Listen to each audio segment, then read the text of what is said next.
এই প্রথমবার আমি আমার আব্বুর একটা আবদার পূরণ করলাম। সন্তান হিসেবে এটা একটা ভীষণ পাওয়া। বাবা মায়ের ছোট ছোট আবদার গুলো পূরণ করতে পেরে আমি নিজেও ভীষণ খুশি। আব্বুর সব প্রয়োজনীয় জিনিসগুলো নিয়ে আব্বুকে সারপ্রাইজ দিলাম।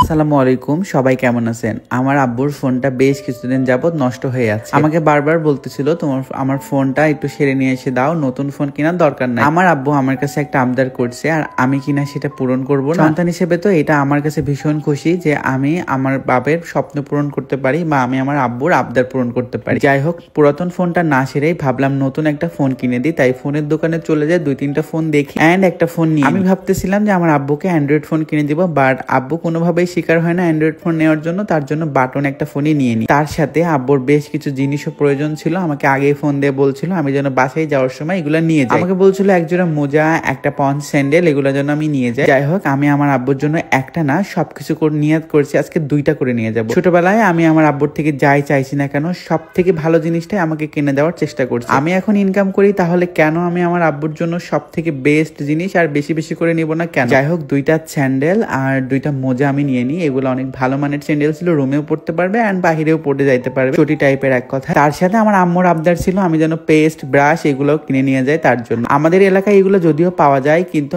আমার আম্মুর সবসময় চাও আমি যেন তাকে রাজশাহী থেকেই নিয়ে যাই। যাই হোক, আমার আম্মুর জন্য পেস্ট, ব্রাশ সহ আরো যা যা প্রয়োজন সবকিছুই নিয়ে যাচ্ছিলাম। সাথে আমার সংসারের কিছু জিনিসপাতিও কিনে নিয়েছি। সবকিছু কেনাকাটা শেষ করে আমি চলে আসি হলো বাসায়। আসার সময় আর আপনাদের দেখাই নাই, বাট আসার পরে আমার আব্বুকে আমার আব্বুর পছন্দের বা আমার আব্বুর যে প্রয়োজনীয় জিনিসগুলো ছিল সেগুলো সবগুলো হাতে উঠাই দিচ্ছিলাম। সাথে আমার আম্মার যে প্রয়োজনীয় জিনিসগুলো সেগুলো দিচ্ছিলাম। আম্মা তো ভীষণ খুশি, আব্বু ভীষণ খুশি। আমি যে জিনিসটা নিয়ে যাই না কেন বেশি করে নিয়ে যাই যেন লং টাইম থাকে আর কি, কারণ আমি বাসায় থাকি না। আমার আব্বু আম্মুর সবসময় এগুলো প্রয়োজন। আমার আব্বুকে আমি জুতা খুলে স্যান্ডেল গুলো পরাই দেখতেছিলাম যে তার পায়ে এগুলো ঠিকঠাক মতো হচ্ছে কিনা। সবগুলোই পারফেক্ট মাপ আছে, কারণ আমার আব্বুর স্যান্ডেল আমার পায়ে হয় এটা আমি জানি। যাই হোক, এখানে 2 জোড়া মোজা নিয়ে আসছিলাম। আমার আব্বু আমার আম্মুকে 1 জোড়া মোজা গিফট করে দেয়, বলে তোমার তো মোজা নষ্ট হয়ে গেছে, তুমি নিয়ে নাও। বুড়া বয়সেও তাদের মহব্বত দেখে অনেক বেশি ভালো লাগে। যে আব্বু বলে তুমি কি আমার জন্য ফোন নিয়ে আসছো? আমি বলি যে না, নিয়ে আসি না। এটা শুনে তো আব্বুর ভীষণ মন খারাপ হয়।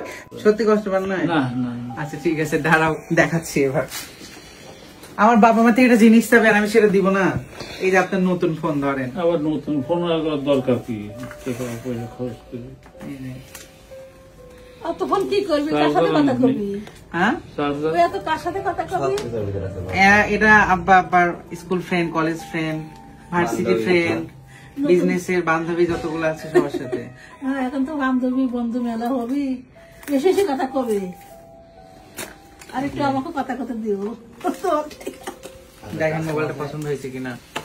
আলহামদুলিল্লাহ, খুবই সুন্দর মোবাইল। পছন্দ হয়েছে? মোবাইলের সাথে সবই আছে। আসি আমার এই মোবাইলটা লেট আমার ঘরে চার্জে দেওয়া আছে। এই যে আমি লাস্ট এই ফোনটা নিয়েছিলাম আব্বার জন্য। আব্বা ভাবছে হয়তো ফোন নিয়ে আসি না, আপনি কি সত্যি ভাবছেন যে আমি ফোন নিয়ে আসি নাই? হ্যাঁ, হতে পারে। ভুলেও তো মানুষ অনেক কিছু মনে থাকে না, তখন হয়তো আনে না। অনেকবার আমি ভুলে গেছি। আন্তরিক আছে, ঠিক আছে, কিন্তু মনে হয়তো না থাকলো না, তুই